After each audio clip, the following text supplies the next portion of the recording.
You know that thing that happens where you read a lot of books, and when somebody finds out that you read a lot, they ask for recommendations and your brain immediately goes blank.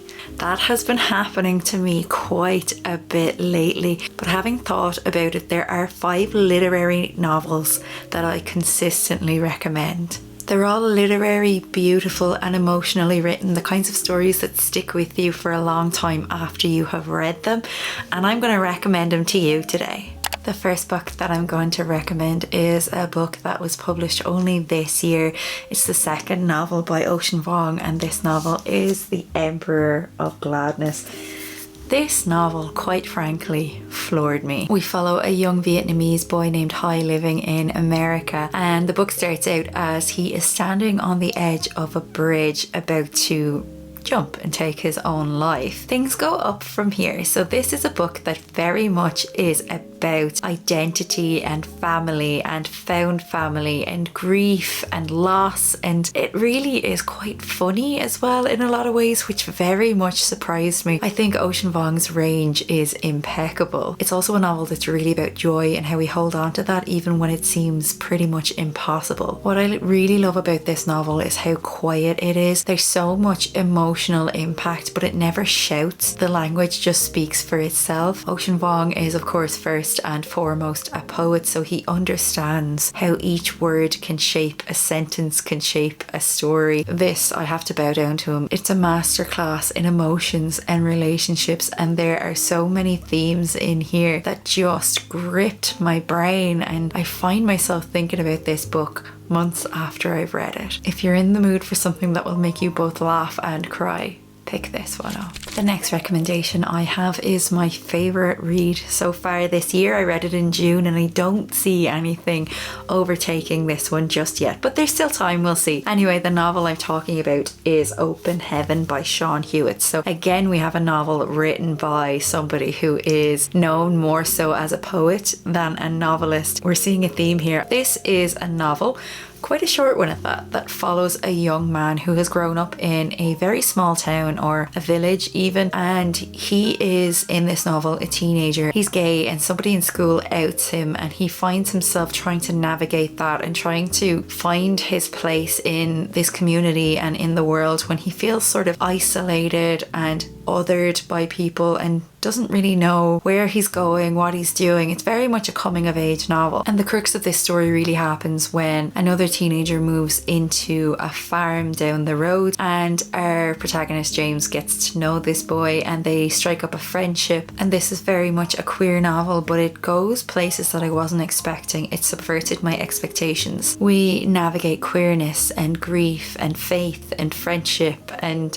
so many other things. I think I just love a coming of age novel. There's something so sacred about this. The writing is just stunning. It's quiet and it's internal and it's emotionally devastating, but in the best way, I promise. If you like novels that feel like they're exploring the soul as much as they're telling a story, then this one is a stunning recommendation for you. The next recommendation I have is another Irish novel, of course, and I'm talking about The Colony by Audrey McGee. This is a book that won't be for everybody. People will find it slow or pointless or lacking in plot. I don't care. I personally loved it. This book is a masterclass in restraint. It's a novel that's set on a really remote Irish island during the Troubles, and it really explores the clash between the locals and outsiders. It also explores art and ownership, colonialism and language, and the identity that comes from place and from language. We initially follow a man who is coming to this island as an outsider to make art based on the landscapes, and he is an English speaker, but the inhabitants of the island are actually Irish speakers, and Irish is very much a language that has been almost totally erased as a result of colonialism. There are pockets of Ireland where people still exclusively speak Irish as their first language, and it is having a bit of a renaissance, but it's a language that has been struggling for a long time. So the artist that comes to the island is an English Englishman and he speaks only English, and so he's speaking to the inhabitants in English, and they do have English as well. Then along comes a man who is a scholar who has been studying this island for a long time, and its language and the effects of the outside on the language and how people lose their language as more outside influence comes into play. He's not very impressed that this man speaking English has come to the island. But what makes this novel really brilliant for me is how it never moralizes. McGee just really lays everything bare and trusts you to see these power dynamics for yourself. It's beautifully written, but it's a novel that's also really quietly political, and it's another one of those books that really sits with you long after you've finished it. I recommend it to anybody who really loves literary fiction that makes you think and to feel. And of course, it's a great one if you want to learn a little bit about Irish history as well. And next, we're going to Canada for a Canadian author. I'm going to recommend Sea of Tranquility by Emily St. John Mandel. So Emily St. John Mandel writes about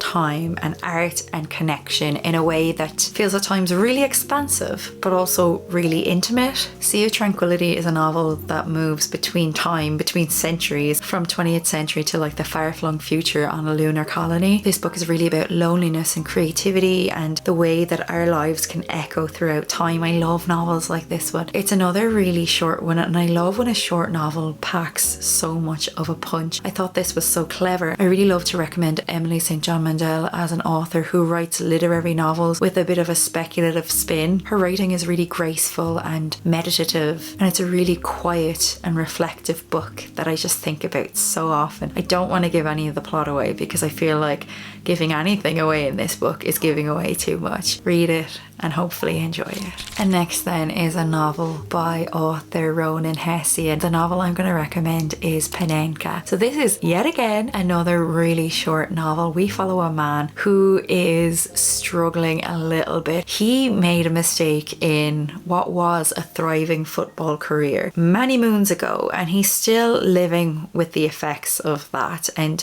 the guilt that he feels over that from when it happened to much later in his life, and how that has impacted his life from when it happened early in his life to much later in life when this book is set. It feels like it's probably one of the most compassionate novels that I've ever read. It's about a man living with regret and trying to rebuild his life and to reconnect with his family and himself and his community as well. Hessian as an author has such empathy for his characters. His writing is really simple, but it carries such enormous weight. This is a book that made me feel like, okay, maybe humanity isn't all bad, because it's not. People are fantastic at times. We hear so many bad things, but overall I just have such faith in people. This in particular is a story about redemption, but it's also about the small acts of grace that really just make life bearable. Again, it's one of those novels where there's not a massive amount of plot at play here, but the character development in this and the character work is just stunning. And I read this one quite a few years ago now, and I still think about it probably every week or so. And that's it. 5 quick recommendations for you. I think what all of these novels have in common is that they're quiet and really deeply human. They deal with things like grief and memory and connection, but in these really tender and reflective ways. And that's something I've always really enjoyed in books. They all made me pause and really realise why I love to read so much. I'd really love to know in the comments below what books you can't stop recommending, the books that you keep pressing into other people's hands. And if you enjoyed this video and would like to see more, don't forget to hit that subscribe button. Thanks for watching, friends. I'll be back to you next week with another video. Take care.